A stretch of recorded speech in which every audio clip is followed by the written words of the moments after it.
हर साल भारत में लाखों लोग मर जाते हैं। अक्सर आपने अखबारों में और टेलीविजन पर एक खबर ये सुनी होगी कि एक्सीडेंट हुआ और मरीज को अस्पताल ले जाते उसका शरीर छूट गया, माने मर गया। अस्पताल ले जाते कोई कैसे मरता है? वो ऐसे मरता है कि उसको इतना खून निकल चुका होता है कि अस्पताल पहुंचते समय वो मरा हुआ होता है।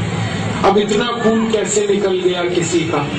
वो ऐसे निकल गया कि उस व्यक्ति का खून बहुत पतला हुआ। एक्सीडेंट हुई, उसमें खून निकला, पतला है ज्यादा खून, तो वो जमता नहीं है और वो निकलता ही रहता है और इसमें मौत होती है। आप जानते हैं खून को ज्यादा पतला होना बहुत खतरनाक है और वो इतना खतरनाक है कि जरा सी देर में मौत हो जाए। हमारे देश में कार्डियोवैस्कुलर मेडिसिन ऐसी ही है जो खून को पतला करके लोगों को मारता है। हर साल भारत में 1.5 लाख रोड एक्सीडेंट होते हैं और हर साल करीब 3.5 से 4 लाख लोग मरते हैं और ज्यादातर जो लोग मरते हैं वो खून के पतला होने के कारण मरते हैं। आपको एक बात मालूम है, ईश्वर ने, परमपिता परमात्मा ने हमारे शरीर में एक ऐसी व्यवस्था बनाई है कि जिसमें खून निकलना अगर शुरू हो तो वो तुरंत अपने आप रुकता है। हमारे खून का बाहर की ऑक्सीजन के साथ, हवा के साथ जैसे ही संपर्क आता है, ब्लड का अपने आप क्लॉटिंग शुरू होता है, खून रुक जाता है। लेकिन जिनका खून जरूरत से ज्यादा पतला हो जाता है उनको क्लॉटिंग नहीं हो पाती और वो खून निकलने से मर जाते हैं।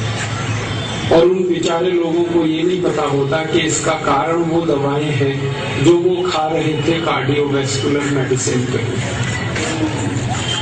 ऐसी हम 84,000 दवाएं खाते हैं जिनको दुनिया में कोई नहीं खाता। जो दवाएं अमेरिका में बंद हैं, कनाडा, जर्मनी आदि देशों में, वो हमें खिलाई जाए और इनके कारण और ज्यादा हम गंभीर रूप से बीमार हो रहे हैं। कई ऐसी दवाएं हैं अंग्रेजी एलोपैथी की जो आपको अल्सर करती हैं, एसिडिटी करती हैं, हाइपर एसिडिटी करती हैं और आप पेट की जलन से परेशान रहते हैं। बहुत सारी दवाएं हैं जो आपको गले में जलन करती हैं, शरीर में पानी की कमी हो जाती है, आपके होंठ सूख जाते हैं, आपके शरीर की नमी खत्म हो जाती है, ड्राइनेस आ जाती है। ऐसी बहुत दवाएं हैं। इन सब दवाओं के दुष्परिणाम होते हैं और दुर्भाग्य हम सबका ये है कि डॉक्टर्स को ये सब मालूम होता है लेकिन वो हमें बताते हैं। उनका ये लालच रहता है कि अगर आपको ये सारे दुष्परिणाम पता चल गए तो आप वो दवा ही नहीं खाओगे, तो उनका अपना बिजनेस है, वो परेशानी में आ जाए। मैं बहुत बार भारत सरकार के मंत्रियों से ये कहता हूँ कि जब कोई दवा अमेरिका में बंद हो चुकी है, कनाडा में बंद है, यूरोप के देशों में बंद है और विश्व स्वास्थ्य संगठन ने उसे बंद करने का आदेश दे रखा है, तो आप उस दवा को भारत में क्यों बंद नहीं करते? तो इसका गोल गोल जवाब देते हैं। लेकिन इसका सही जवाब ये होता है कि दवा बेचने वाली और दवा बनाने वाली जो कंपनियां हैं वो हमारे नेताओं को बहुत बड़े पैमाने पर रिश्वत देती है, घूस, रिश्वत और भ्रष्टाचार हमारे देश के हर विभाग में है। ये चिकित्सा का जो विभाग है, ड्रग्स एंड फार्मास्यूटिकल का जो हमारे देश का विभाग है, ये सबसे ज्यादा भ्रष्ट है। वैसे तो सभी विभाग भ्रष्ट हैं लेकिन ये बहुत भ्रष्ट है।